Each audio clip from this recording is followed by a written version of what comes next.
He pumps. It's intercepted. It's intercepted down the far sideline and in for an Eagles touchdown. It is Singleton, Alex Singleton, interception, and the Eagles break it open. That was right here on 97.3 ESPN, Sunday Night Football. Merrill Reese on the call. Alex Singleton with the pick six. We'll find out if he was as surprised as the rest of us were, that not only did he have the ball thrown right to him, that he was the fourth fastest player in the league, apparently, on that return. Was that what you saw the other night? It was faster than Jalen Reagor's 55-yard bomb. That's what I saw.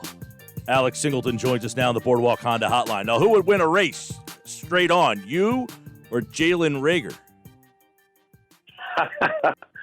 Oh, man. I would bet my money on him, but I'm always going to take myself.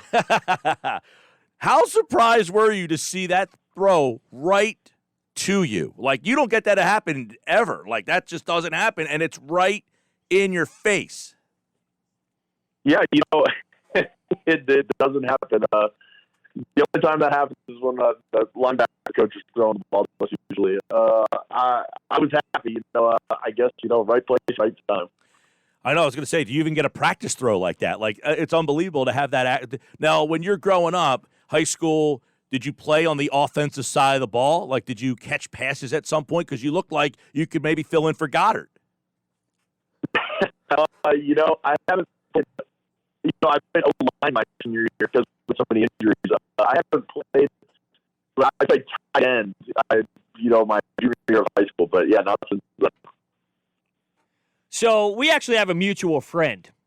I grew up with Johnny Gaudreau, and he was texting me Sunday night like, "This is unbelievable." He was going crazy. We were so excited to see it happen. But the real question is, who's the bigger star in Calgary?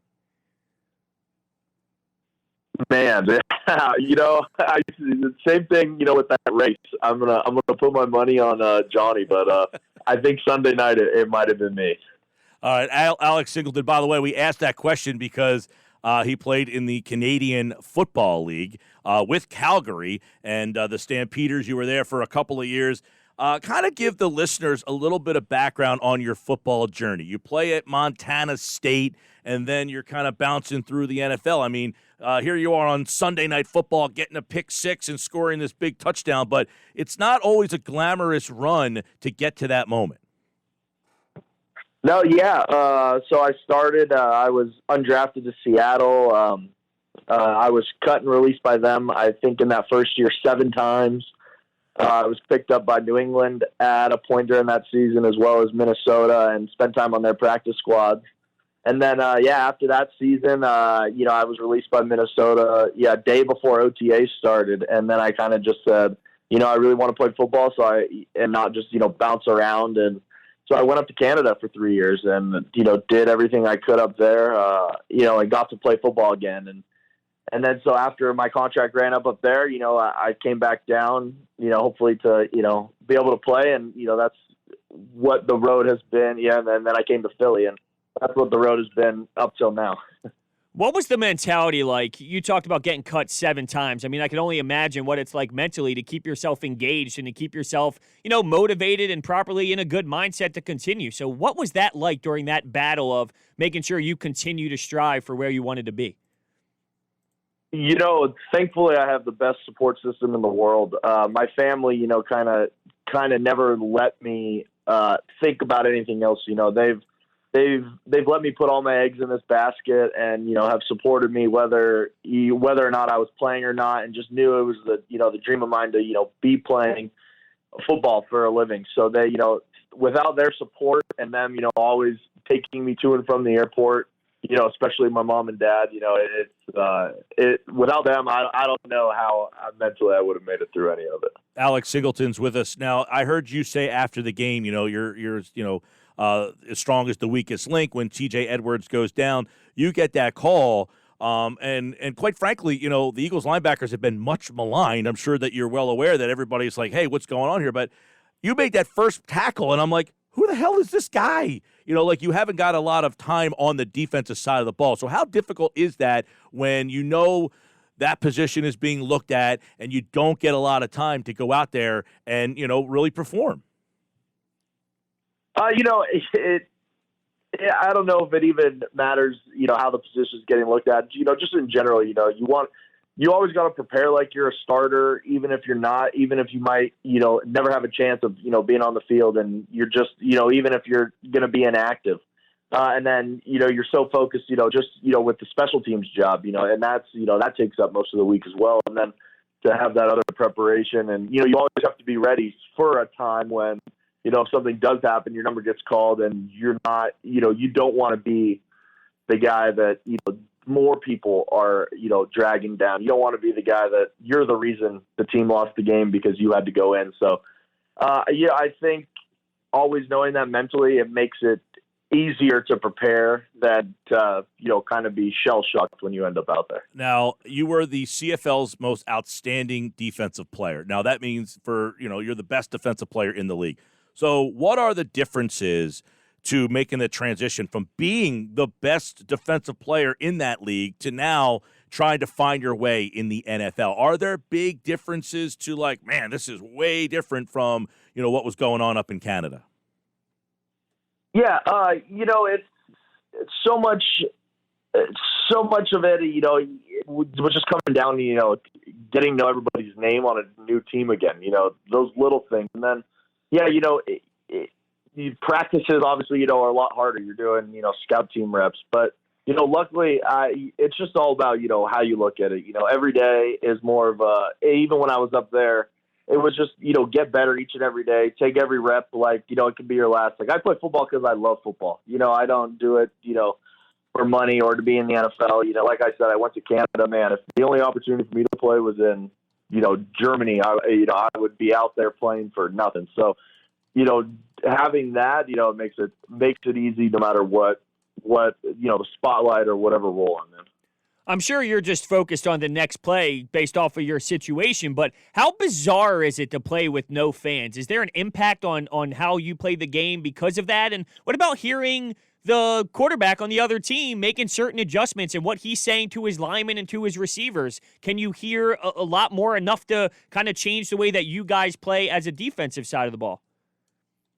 Yeah. It's playing without fans is weird. Now, obviously I knew, making a play was Sunday Night Football, and to kind of, what it was, knowing that the whole world is watching and, knowing that. But yeah, it feels like a really high intense practice, like a scrimmage with the other team, because there's, without the fans, you don't feel the energy from the stadium. You have your guys and you have the energy that you guys play with, but like our team on Wednesdays, we bring that energy. We always talk about, bringing that energy to practice. And I believe our team really does. So, when it's a game, it almost feels like a Wednesday practice. There's just another team on the other side, which is kind of weird. And yeah, like you were, saying, you can hear the quarterback make every call. And so a lot of those, tips, you kind of go through what the quarterback has said in the past few weeks. And now without fans, you can actually hear what they're saying. It had to be interesting. You get that pick six, and you score the touchdown. I would imagine this place would have been silent anyway, but to score that touchdown and you're basically running into an empty end zone had to be a surreal feeling. Yeah, like I said, it just feels like a weird practice, because it's just, if we're at the NovaCare facility and you get an interception or a turnover, you pick up the ball and you go to the end zone, and obviously there's nobody there except your teammates behind you. And, obviously it was the exact same thing. There might have been one camera guy in the end zone, and that's it. So it's just it's really surreal and kind of funny. Then you also know in the back of your head that everybody's at home watching. So it's just, that weird back and forth that you kind of have to remember that there's still fans out there. How has the adjustment been to, one of the things, you said you've been all over the place. Seattle, I think, is where you started, New England, Minnesota, Philadelphia. How has the adjustment been to just kind of being a vagabond? You're 26 years old. I guess being a young guy going all over is kind of neat, but just Montana, Seattle, New England, I mean, do you ever get Canada? You ever get used to that life? It's interesting. I've obviously had years where, I've lived out of a suitcase. If anyone ever needs packing tips, I can give them to you and tell you which. I've loved it. trade any moment, whether or not I would have had the pick six, I wouldn't trade any moment up till now, from the journey I've been on, just the person that's made me and all that stuff. And, I've enjoyed it. Like you said, Montana and Calgary might be, two of the most beautiful places on the, planet, just with, scenery wise, and just without football and without it taking me everywhere, I wouldn't, have been able to see any of these places. Now, obviously, you get your moment in terms of when the coach says, "Hey, Singleton, you're in," and you make a couple plays. Like, does all of a sudden this week? I mean, are you feeling like, "Hey, I made a nice impact. They're going to expand my role a little bit." I have no idea. I hope for it, but you hope for that anyways. So sure. I don't know what's going to happen. We haven't had any meetings. We haven't done anything. They've given us Monday and Tuesday off just to kind of recover, and especially with the West Coast game. So, I leave all that to them. Whatever they want me to do, man. If I'm just pouring water on Sunday for the team, I don't care as long as we go and beat the Steelers. Well, I thought you added a lot of energy. It was great to see your success. I do want to ask you this question because I find it interesting, and I hate to bring up like a negative kind of connotation here, but like when you get released by. Does Pete Carroll, does Belichick, do they come in and say, "Hey, man, you did a great job," or is some other guy just like, "Hey, man, you're out of here"? Every team's different. One of the few times I got cut in Seattle, Pete Carroll did say something, but yeah, sometimes it's you can tell it's a busy Wednesday or Tuesday when they're releasing you, and you're kind of just in and out. Right. And then sometimes.